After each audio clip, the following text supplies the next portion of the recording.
You know what's crazy?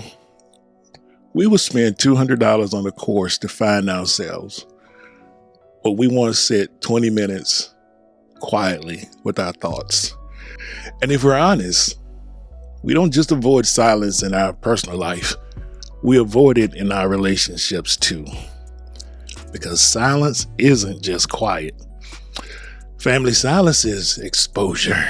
And I'm not talking about the kind of silence where you're scrolling on your phone with the TV on mute.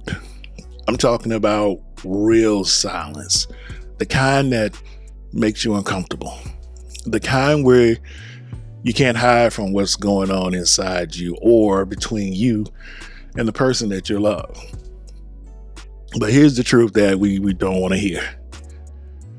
You already know the answer to the question you keep asking everyone else. You just don't want to admit it. And I'm going to tell you a story in a minute about a moment I realized that I'd been running from myself. But before I do that, I want you to understand something. Every time you pick up your phone, the second you wake up, every time you get in the car and turn on the radio or a podcast to feel the car ride, every time you can't eat a meal without a screen in front of you, can I get a witness? You're making a choice. You're choosing distraction over discovery. And listen, family, I'm not judging nobody. I did this for years. I was a professional escape artist, the sad kind, and that's the part we don't talk about, that we can be in a relationship and still be emotionally missing, that you can be married and still be hiding, that you can share a bed and never share your truth, because the moment things get quiet, you might hear something you've been drowning out. So let me ask you something, and I want you to be honest. We're family. Let's be honest. We have this connection. When was the last time you sat in complete silence for more than 5 minutes? No music, no TV, no scrolling, just you and your thoughts. No lo-fi. If you can't remember, you're not alone. But that should scare us a little bit, because if you can't sit alone with yourself, how are you going to show up fully for someone else? And if you can't face your own emotions, how are you going to handle your partners? And if you need noise to feel okay, what happens when the relationship hits a quiet season? Because every relationship does. And not every quiet season is peace. Some quiet seasons are distance, some are avoidance, some are two people waiting for one another to speak first. And the reason silence gets dangerous in relationships is because silence doesn't always mean nothing is happening. You hear me? Sometimes silence is where everything is happening, just underneath. I remember sitting in an airport, waiting for my flight. I'm nervous about flying, and for some reason I packed my phone away, and I couldn't immediately find my phone. It was early in the morning. The airport was pretty much empty, and I sat there. At first it felt weird, like, what do I do with my hands, looking around? Who's looking at me? Am I wasting time? And I thought that was kind of crazy, because I'm a grown man and I didn't know how to just sit with myself. But then about 10 minutes, something happened. A thought came up. A subtle, quiet thought came up, but it was heavy. And it wasn't about work at first. It was about my life. And then it turned into something deeper. How I had been showing up in my newly married relationship. Not what I said, but what I had avoided. Not about being present, but being available. Not about how I was listening, but was I really hearing?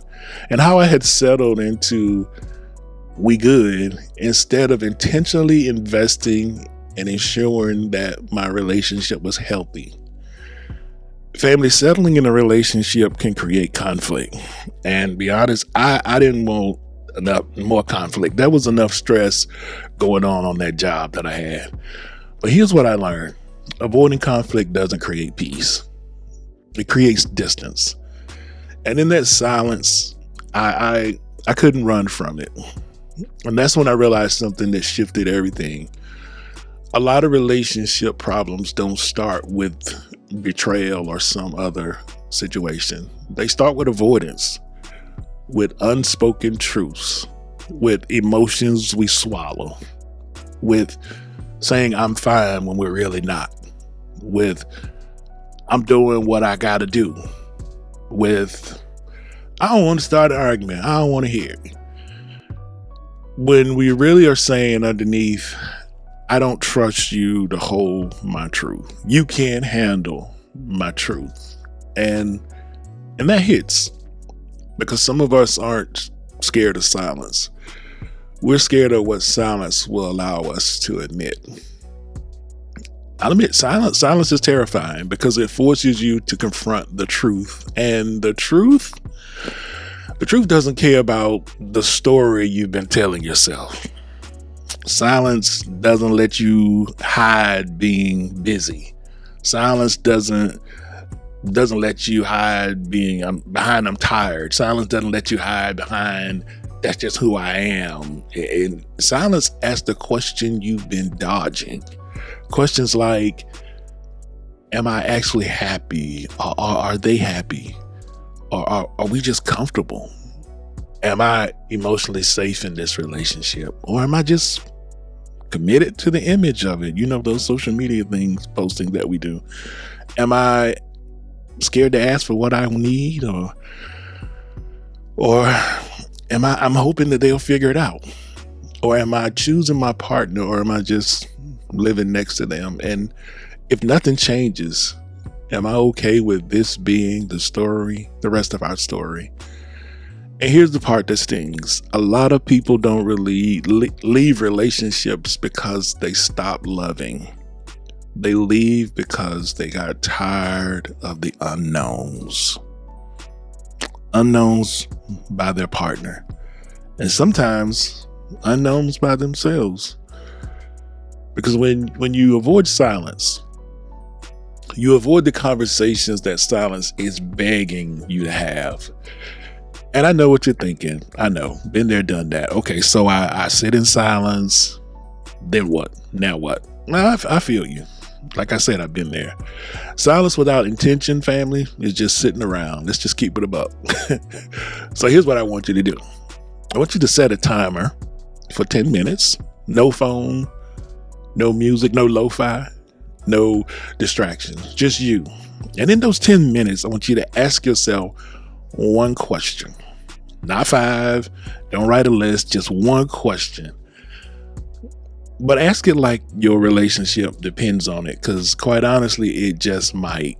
Ask yourself questions like, what am I avoiding saying? What am I keeping and keep pushing down? What do I need that I'm scared to ask for? What have I been pretending doesn't bother me? What would I say if I weren't afraid of how it would land? And then here's the part. This is the hard part. Listen. Don't fill the space with excuses. Don't distract yourself. Don't blame your partner. Just listen. Because if you're always in the blame mode, you'll never learn. And when I did this the first time, the answer that came up was brutal. And it wasn't, my wife needs to change. It was, you, Frank, need work, inner work, and relationship work. And I didn't want to hear it. I wanted to tell myself that I was newly married, mature, and handling business, and, happy life, happy wife. But the truth doesn't negotiate. And here's what most people miss. Silence isn't just where you find an answer. Silence is where you face the truth. And when you finally see the truth clearly, something changes. You stop pretending everything is fine. You stop performing. You start living honestly.